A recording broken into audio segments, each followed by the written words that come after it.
Sino yung sasaksak sa'yo? Ito ba? Sino? Ito? Ah, yung uundayan ka pa ng saksak? Kilala mo itong dalawang to? Yan yung nakita mo. Narinig ko rin po yung boses nila kanina. Sino po yun? Sila yun. Anong mga nakuha sa'yo? Yung cellphone ko po. Tapos yung pera hindi ko po pambayad ng bills. Saan yung pera? Ay, magandang tanghali po mga kababayan ko sa lungsod ng Maynila, mga batang Maynila, mga nanay at tatay ko, at ang mga minamahal kong lolo't lola. Ay sana po nasa mabuti kayong kalalagayan. Ay, kami po ay may update sa inyo sapagkat may isa pong concerned citizen na nakuha na ng video at for so long tahimik po yung Arten, no? Simula nung naupo tayo talaga pong pinangako natin yan sa tao na pagtitinuin natin yung Arten Avenue na yan o Boulevard, no? Sa matagal na panahon yan po ay nananamlay na sa mga krimen nangyayari. Ngunit kaninang madaling araw meron pong isang insidente at ipinagpapasalamat ko sa malakas na loob ng isang netizen na nabidyohan. Pakita nyo nga yung video, yung insidente. Nabidyohan. Ayan po. Binibiktima ho tong isang babae nitong dalawang gago na ito. Muntik pa saksakin. Biri mo, pera lang ang lakad eh.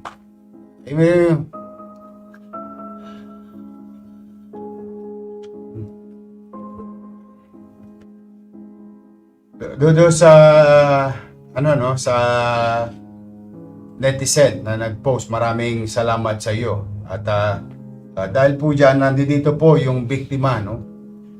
Na si Patricia Lopez, yung nakita niyo nakasakay sa motor kanina. Trumang-truma pa hanggang ngayon. Nangyari po yung insidente kaninang madaling araw, alas 3 sa madaling araw.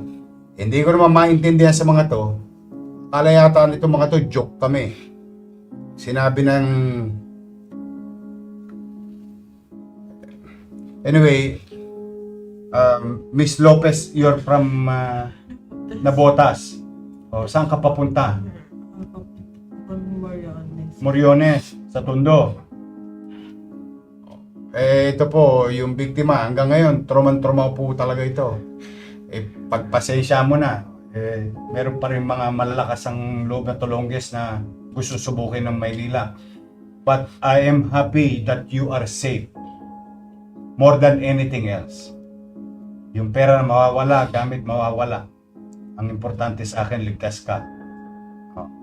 Now, bilang tugon sa pang-aabuso, pambibiktima kay Patricia Lopez, gusto po namin i-update kayo. Ayan, pasok mo yung dalawa na yan.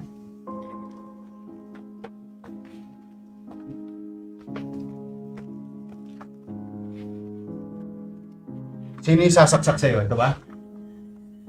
Sino? Ito? Yung uundayan ka pa ng saksak? Kilala mo itong dalawang to? Yan yung nakita mo. Narinig ko rin po yung boses nila kanina. Sino po yun? Sila yun.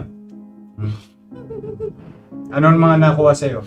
Yung cellphone ko po. Tapos yung pera hindi ko po pambayad ng bills. Saan yung pera? Asan? Dodong. Ikaw, yung pangalan mo?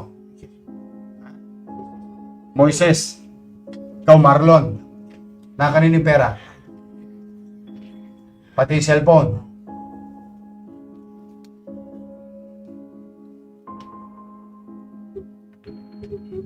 Ayun, ayun. Huwag ka ng ina nyo.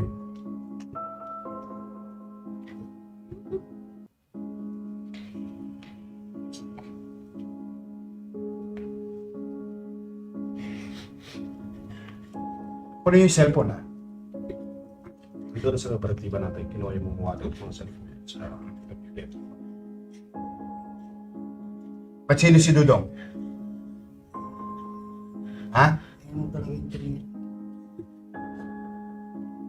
Tangina mo. Sinungaling kami lahat ngayon. Ha? Siya ba yung nasa video? So wala ka doon? Hindi ka niya kasama. O, anong ginasabi mong siya talagang tumira? Putang ina nyo, sasaksakin nyo pa yung babae eh.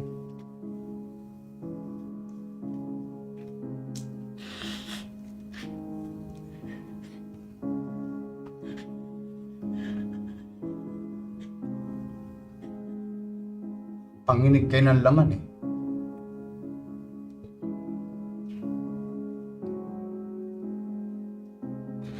Ano si Dudong? Doon nyo piniprenda lahat ng ninanakaw nyo.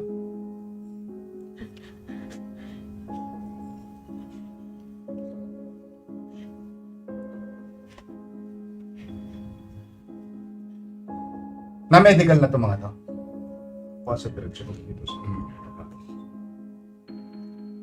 Anyway, muli, kami humihingi ng pasensya sa iyo. Ang nangyari sa iyo yan dito sa Maynila. And I hope today, we brought you justice. Huwag mong patatawarin itong mga to, ha? Papailan ng complaint to. Huwag mong, hindi na to Opo, sana po. marami pang bibiktima yung katulad mo to. Trauma po eh. Ha?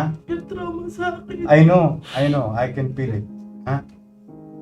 Pero, para matagumpay kami mapapayapang Maynila, ang mga complainant dapat hindi umaatras. Yes. Ha? Yes. Huwag mo patatawarin itong mga to. Marami pang bibiktima ito. Yes. I hope we brought you justice today. Yes. Thank you. Thank you so much. Maraming salamat, Station 1 at Don Bosco PCP. Ito yung mga pulis natin, operatiba natin. In less than a few hours, na-resolve itong kasong to. Again, ako ay taus-pusong nagpapasalamat sa ating mga netizen for being vigilant in participating also in our fight against criminalities in the city of Manila. Kayo'y malalakas ang loob na videoan itong mga tolongges na to, mga kriminal na to, at napapadali para sa amin ang gampanan ng aming tungkulin dahil sa inyo. Huwag ko kayong mag-aalala lagi. Itatago namin lagi ang pangalan ninyo. Kayo po proteksyonan namin sa mga bagay na ibinibigay nyo sa aming impormasyon. For the meantime, to the people of Manila, rest assured, bagamat tayo nasa gitna ng krisis, katulad na nasabi ko na kaninang umaga, ay habang kinakarap natin ang krisis sa lungsod, sa bansa at sa mundo, hindi po pwedeng mawala yung mga dapat gawin at responsibilidad ng pamahalang lokal sa kanyang mamamayan upang makapagbigay ng kapanatagan sa pamumuhay, paninirahan, pagdako, panaog sa lungsod ng Maynila ng anumang tao at sino mang tao. Ito po ang inyong lingkod. Sana po'y nakapagbigay kami ng some level of assurance that justice will be served always. At kami po'y hindi perpektong gobyerno. Itong mga lokong ito, maaring makalalagpas sila panandalian. Maaring hindi namin sila maagapan.